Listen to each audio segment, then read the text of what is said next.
According to global demographic studies, nearly half of all marriages in developed nations end in dissolution, yet we routinely treat this transition as an unexpected system failure.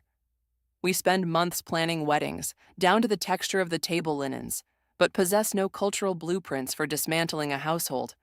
When the legal papers arrive, you are left standing in a quiet room, wondering how a bond that once defined your reality could simply evaporate. It is a disorienting, gravity-defying moment where the ground beneath your feet feels entirely liquid. Why does society condition us to view the conclusion of a relationship as a catastrophic moral failure? We do not view a career change after 15 years as a professional tragedy, nor do we label a business restructuring as an existential defeat. Yet when a marriage runs its course, we wrap ourselves in a heavy shroud of shame, treating the transition as an indictment of our character. This collective narrative forces us to carry an unnecessary weight, compounding natural grief with the toxic sludge of perceived inadequacy. Relationships are complex, living systems governed by human behavior, financial realities, and emotional patterns that naturally shift over time. When those systems stop functioning, winding them down is not a sign of weakness. It is a profound act of clarity. It represents a conscious decision to stop surviving in the margins of a compromised arrangement and start building something authentic.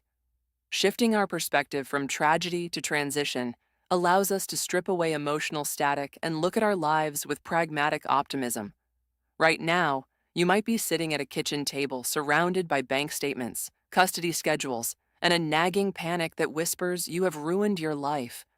The silence of your new space feels heavy, and the future you spent years constructing has vanished, replaced by a blank canvas that feels terrifying. You find yourself fluctuating between paralyzing grief and simmering resentment, replaying past arguments like a broken reel. It is exhausting to carry the dual burdens of daily responsibilities while secretly grieving the death of the life you thought you would have. Most people navigating this transition fall into a dangerous trap of analyzing their partner's flaws while ignoring their own behavioral loops. It is incredibly easy to cast yourself as the blameless victim in a marital collapse because anger feels far more empowering than self-examination. But this defensive posture keeps you locked in a state of emotional arrest, ensuring you carry the exact same baggage into your next relationship. The desire to move forward is there, but without a clear map, you are simply running in circles. You deserve more than just surviving the wreckage. You deserve to understand how you arrived here so you can actively build a bulletproof foundation. Accepting the reality of divorce demands that you look closely at the mechanics of your past partnership, strip away bitter narratives, and salvage valuable data hidden within your mistakes. Only when you stop fighting the reality of what was can you begin to design a life that truly reflects who you are today. Transitioning from the exhausting mental tennis match of blame to a cool, steady sense of emotional closure is entirely within your reach. Instead of waking up with a heavy heart and a mind racing with old arguments, you can enter a reality where your past marriage is simply a chapter of your story, not the defining theme of your existence. This book offers a systematic method to help you move from the chaotic, reactive state of early separation to a position of unshakable personal sovereignty. You will trade the feeling of being untethered for the experience of operating as an intentional architect of your own future. The key to this shift lies in a process I call radical self-accountability. When you examine your own contributions to the relationship's demise, not to punish yourself, but to reclaim your power, you break the subconscious patterns that have governed your choices. This self-analysis is the ultimate tool for emotional healing because it shifts you from a passive victim to an active agent of change. By owning your part of the story, you gain the precise insights needed to ensure you never repeat those painful mistakes. Living a vibrant, independent life after 40 is not a consolation prize. It is an extraordinary opportunity to realign your reality with your deepest core values. You will discover how to cultivate a rich, fulfilling solo existence that feels complete on its own merits, free from the pressure of societal expectations. When you no longer view singleness as a temporary waiting room, you unlock a level of freedom, financial clarity, and peace that many never experience. This is your chance to write a personal narrative that is clean, empowered, and entirely your own. My career path has been spent navigating the high-stakes world of human relations, where resolving complex interpersonal conflicts and managing difficult transitions is my daily reality. In my career as an HR manager, I have dissected organizational restructurings, negotiated delicate disputes, and helped individuals find their footing when their worlds were turned upside down. This professional background, combined with my work as the author of Single and Free After 40, has given me a unique perspective on how humans process change, manage grief, and rebuild their identities. I do not look at recovery through vague advice. I look at it with the structured precision of a strategist.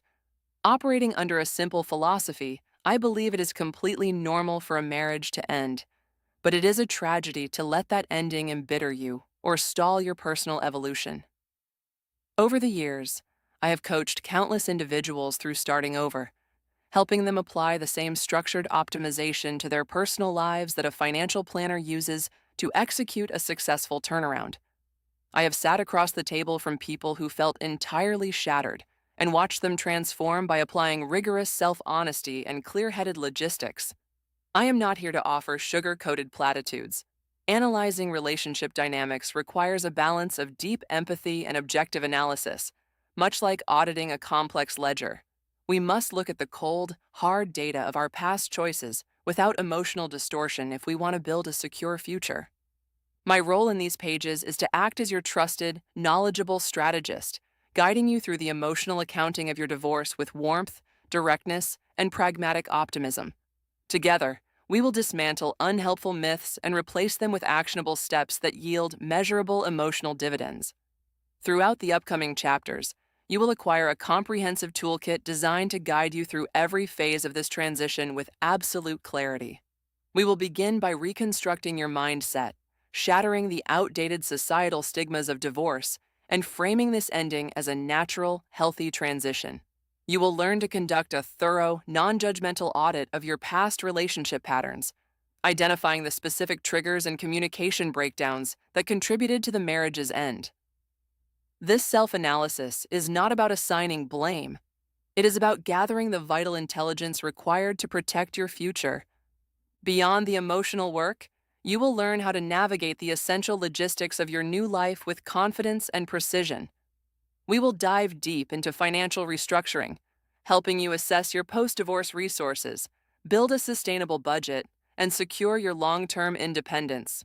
You will also discover practical strategies for establishing legal clarity, organizing your new physical space, and designing a daily routine that actively nurtures your well-being. By blending emotional healing with practical life administration, you will regain a profound sense of control over your external world while you heal. Crucially, you will develop the specialized skills needed to recognize relational patterns and safeguard your heart before you ever consider entering the dating pool again. You will learn to identify subtle red flags, such as gaslighting, control tactics, and emotional inconsistency, while mastering the markers of healthy, balanced relationships like emotional safety and value alignment. By establishing a crystal-clear personal compass based on your core values, you will ensure that any future partnership you choose is built on mutual respect. You will finish this book strategically prepared for a lifetime of conscious, fulfilling connections. Your past does not have permission to write your future, and the ending of your marriage is simply the clearing of the ground for a far more magnificent structure. Let go of the bitterness that keeps you anchored to a version of yourself that no longer exists, and embrace the hard, beautiful work of self-discovery. You are fully capable of navigating this transition with grace, dignity, and a clear strategic eye on the horizon. The path forward is waiting, and it begins with a single courageous look in the mirror. Let us begin this work together, turning the page to your next, most authentic chapter. 1. The end is not a failure. Understanding divorce as a normal life transition. Redefining success. Embracing change. Rethinking personal achievements. Most people measure the success of their marriage by how long it lasted. You probably did. The logic seems sound. 2 decades together equals victory. 3 years equals failure. We apply this same timeline thinking everywhere: career tenure, home ownership, gym memberships. But relationships aren't retirement accounts that compound value simply by sitting untouched. When family therapists and divorce attorneys sit with clients finalizing their divorces, they frequently witness this phenomenon: people apologizing not for specific actions, but for the divorce itself. They have internalized a scorecard where longevity was the only metric that mattered, and they've fallen short. External validation drives this thinking. We measure ourselves against Instagram anniversaries, parents' 40-year unions, and cultural narratives that equate endurance with achievement. But this framework ignores a crucial reality. Staying in a relationship that no longer serves either person isn't success. It's just persistence. Real success in relationships, and in their endings, looks entirely different. It involves recognizing when patterns have calcified beyond repair. It means choosing discomfort over dishonesty. It requires acknowledging that you've outgrown a dynamic without vilifying anyone. When you shift your definition from duration to authenticity, divorce stops being evidence of inadequacy and becomes proof of self-awareness. Internal growth provides the only meaningful measure. Did you learn how you communicate under stress? Did you identify your non-negotiables? Did you recognize your role in creating dysfunction, not to shame yourself, but to avoid replicating it? These questions matter infinitely more than anniversary milestones because they determine everything that comes next. A 15-year marriage that teaches you nothing leaves you worse off than a 3-year relationship that reveals critical blind spots about your patterns. The calendar doesn't care about your evolution, but your future relationships will. Embracing life's unpredictability. Change isn't something that happens to you during divorce. It's already been happening. You just couldn't see it clearly through the conflict and compromise. Your marriage was a moving target from the beginning, shifting with career pressures, parenting demands, evolving values, and 1,000 small accommodations that seemed insignificant at the time. Most people treat change like an emergency. When their marriage ends, they scramble to return to stability, to find solid ground that feels like the certainty they once had. But that certainty was always an illusion. Equilibrium in relationships is temporary by design, a brief alignment of two people's trajectories before life pulls them in new directions. Expecting permanence from something fundamentally dynamic sets you up for disappointment every time. Accepting uncertainty doesn't mean surrendering to chaos. It means recognizing that you'll never have complete information and choosing to move forward anyway. A 2023 study of 209 divorced individuals in the International Journal of Environmental Research and Public Health found that this transition can foster post-traumatic growth, directly boosting self-esteem and overall well-being. Kaleda and Maruz, 2023. When you stop demanding guarantees that you won't feel hurt again or can predict every outcome, uncertainty becomes the condition under which growth happens, not the obstacle preventing it. Your post-divorce landscape isn't a problem to solve, but terrain to navigate with better tools. One mindset keeps you paralyzed, waiting for safety that never arrives. The other puts you back in motion, turning each decision into useful data rather than a referendum on your worth. Cultivating a growth mindset. What if the very qualities you believe define you, your resilience, your capacity for joy, your ability to connect, aren't set in stone but are skills you can actively strengthen? Research on a growth mindset shows that people who view personality as malleable rather than fixed recover much faster from relationship disruptions. Howe and Dweck, 2016. This isn't abstract theory. When you internalize the belief that your emotional responses can evolve, you stop seeing divorce as a permanent scar and start recognizing it as a catalyst for deliberate change. Cultivating this mindset begins with small, concrete shifts in how you talk to yourself. Instead of, "I'm terrible at being alone," try, "I'm learning to enjoy my own company." Notice the difference? One statement locks you into a fixed identity, the other opens a door. Each time you reframe a limiting belief, you're building new neural pathways that support growth rather than stagnation. Over time, these shifts accumulate into a fundamentally different relationship with yourself, one rooted in self-accountability and possibility. The truth is, Your divorce isn't the end of your story. It's the chapter where you finally learn that transformation is a choice, not a consolation prize. By embracing a growth mindset, you reclaim agency over your future, turning what felt like failure into the foundation for a life built on intention, clarity, and hard-won wisdom. Shattering myths, debunking divorce, stigmas, the myth of failure. When friends and family learn about your divorce, they often respond with sympathy, a well-meaning reflex that treats your situation like a medical diagnosis. "I'm so sorry," they say, voices dropping as if discussing something terminal. There's an unspoken implication embedded in that tone. You've lost something irreplaceable and should feel diminished accordingly.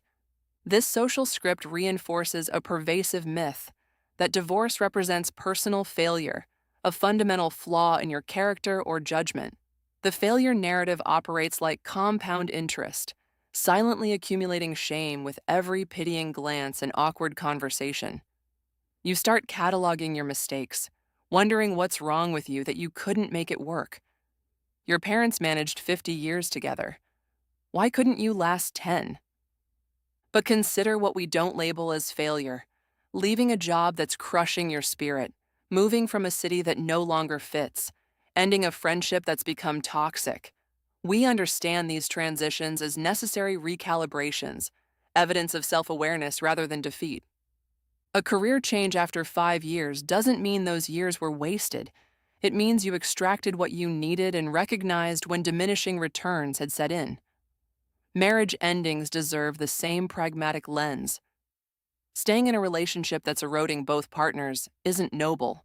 It's just expensive, costing you years of authenticity, joy, and growth.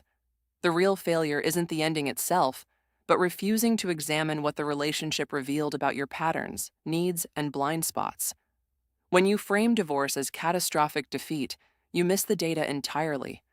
You were in a system that stopped working. That system taught you something invaluable about who you are under stress, what you tolerate when you shouldn't, and which red flags you've been trained to ignore. Research on post-divorce adjustment, such as a study published in Clinical Psychology and Psychotherapy, shows that individuals who prioritize self-acceptance and frame their transition as an opportunity for personal growth report significantly higher life satisfaction and psychological maturity. Lamela and Figueiredo, 2023. They don't achieve this by pretending the marriage was meaningless or that the pain isn't real. They get there by refusing to collapse their entire self-worth into one relationship's outcome. Your marriage ended. That's a fact, not a verdict on your character. What you do with the information it provided, the patterns you perpetuated, the compromises that corroded your sense of self, the moments you ignored your instincts, determines whether this transition becomes transformative or just another chapter in a story you keep repeating. Debunking social stigmas. Pioneering research on self-compassion provides a roadmap out of the shame spiral that typically follows divorce. In a landmark study, psychologist David Sparra and colleagues tracked newly separated individuals over 9 months, finding that those who practice self-compassion, treating themselves with kindness rather than harsh judgment, experienced significantly fewer intrusive thoughts and stronger emotional recovery. Sbarra et al., 2012.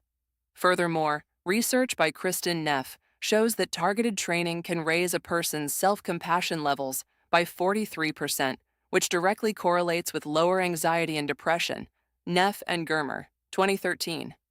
More importantly, self-compassionate individuals are far more likely to identify behavioral patterns they want to change because they aren't defending against perceived attacks on their character.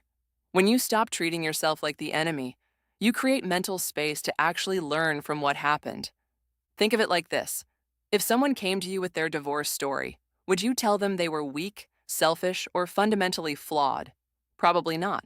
You'd listen, offer perspective, maybe point out where they could do things differently next time. That same compassionate lens needs to turn inward. Self-compassion isn't about letting yourself off the hook. It's about creating the emotional safety needed to look at the hook in the first place. The cultural narrative around divorce often conflates ending a marriage with personal failure, but the data tells a different story. Those who thrive post-divorce don't do so by pretending everything was fine or by shouldering all the blame. They thrive by acknowledging what didn't work, treating themselves with the same kindness they'd extend to a friend, and using that clarity to build something better. This isn't weakness, it's strategic emotional intelligence. A journey of self-discovery, turning pain into growth, embracing vulnerability. Vulnerability feels uncomfortable because we've been conditioned to equate emotional exposure with weakness. Brown, 2012. But here's what I've learned through years of helping people navigate the messy middle of divorce. The willingness to sit with your discomfort is actually your greatest asset right now. When you allow yourself to feel the full weight of what's happening, the sadness, the confusion, even the relief, you're not falling apart. You're gathering essential data about who you are and what you truly need. Think of vulnerability as your internal GPS recalibrating after a major detour. Try this simple exercise. Set a timer for 10 minutes and complete this sentence repeatedly in your journal. What this divorce is teaching me about myself is Brandon, 1994. Don't filter your responses or worry about whether they sound coherent. Let the raw, unpolished truth spill onto the page. You might discover patterns you've been avoiding, needs you've suppressed, or strengths you didn't know existed. This practice transforms vague emotional pain into specific, actionable insights that can guide your next steps. The transformation happens not because you've figured everything out, but because you've stopped pretending you already have the answers. When you embrace vulnerability as a tool rather than a flaw, you create space for genuine self-discovery, the kind that doesn't just help you survive divorce, but helps you build something better on the other side. Reflecting on past patterns. Start by mapping the patterns you can't yet name. Block out 30 minutes when you won't be interrupted, grab a notebook, and draw a simple timeline of your significant relationships, not just romantic ones. For each, note 3 things: what initially attracted you, what the relationship taught you about your needs, and what warning signs you minimized or ignored. Don't analyze yet, just document. Next, look for the threads. Do you consistently choose partners who need fixing? Do you abandon your own boundaries when someone expresses disappointment? Have you repeatedly mistaken intensity for intimacy? These recurring themes aren't character flaws. They're your subconscious trying to resolve something unfinished, often from long before your marriage began. This aligns with Sigmund Freud's concept of repetition compulsion, which describes the subconscious drive to repeat painful yet familiar relational patterns. Freud, 1920. Psychologists have long shown that childhood attachment templates act as lifelong blueprints for relationships. Hazan and Shaver, 1987. Recognizing these patterns doesn't erase your history, but it offers something precious: choice in what comes next. Now translate awareness into action. Choose one pattern you've identified, just one, and ask yourself, what would a healthier version of this look like? If you've historically ignored red flags during the exciting early stages of relationships, your new framework might include a 3-month observation period before making major commitments. If you've lost yourself by prioritizing others' needs, practice stating one small preference daily, even when it feels uncomfortable. Write these new frameworks down. Make them concrete, specific, and measurable, not vague aspirations like trust myself more, but actionable commitments like I will not justify away behavior that contradicts someone's words. Post them somewhere visible. The patterns that brought you here won't disappear overnight, but they lose their power the moment you stop letting them operate in darkness. Cultivating emotional resilience. Even with clear frameworks, you'll stumble. Most people do within the first few weeks of trying something new, and post-divorce recovery is no exception. The most common pitfall is overcommitting to change. You identify 5 patterns to break, vow to transform them simultaneously, and collapse under the weight of unrealistic expectations. When you inevitably revert to old behaviors, snapping at your ex during a custody handoff or texting someone with clear red flags, the shame spiral begins. You interpret one slip as proof you're incapable of growth, which becomes justification to abandon the entire project. Recovery from this pitfall requires humility. Pick one pattern and master it before adding another. If you falter, treat it like you would a single bad financial decision. Acknowledge it, Understand what triggered it and adjust your strategy moving forward. Progress isn't linear. Some weeks you'll feel like you've cracked the code on your triggers, and others you'll wonder if you've learned anything at all. Babauta, 2009. That's not regression. That's the messy reality of rewiring decades-old emotional responses. Another common trap is mistaking awareness for action. You read books, listen to podcasts, maybe even journal about your patterns. You can articulate exactly why you choose emotionally unavailable partners or why conflict makes you shut down. But knowing and doing are entirely different animals. Insight without implementation is just well-organized avoidance. Pfeffer and Sutton, 2000. The antidote? Small concrete experiments. If you've identified that you people please to avoid conflict, practice saying no to one minor request this week. Track what happens, both internally and externally. Did the world end? Probably not. Did you survive the discomfort? Almost certainly. Finding meaning through growth. You won't wake up 6 months from now with everything solved. That's the uncomfortable truth nobody wants to hear. But it's also liberating once you accept it. Most people expect transformation to arrive like a finished product. One day the grief lifts, clarity descends, and you emerge fully healed with no residual baggage. Real recovery doesn't work that way. It accumulates in small, unglamorous increments. The week you don't mentally rehearse arguments with your ex, the afternoon you catch yourself catastrophizing and choose a different thought, the moment you recognize a red flag in real time instead of 3 months too late. These micro-victories matter more than dramatic breakthroughs. Altanishuk, 2026. They're the building blocks of genuine transformation, not the grand epiphanies we've been conditioned to expect. Finding meaning in your divorce isn't about turning your pain into some tidy life lesson you'll quote at dinner parties. Rather, as researchers have documented, stress-related growth following marital dissolution is a complex process of reconstructing one's identity and beliefs. Tashiro et al., 2006. It's messier than that. You're sifting through the wreckage, identifying patterns you'd rather not own, sitting with uncomfortable realizations about who you were in the marriage and who you're becoming now. That discomfort? It's the signal that you're doing the real work. When you stop running from what hurts and start asking what it's trying to teach you, something shifts. Your divorce stops being something that happened to you and becomes something that happened for you.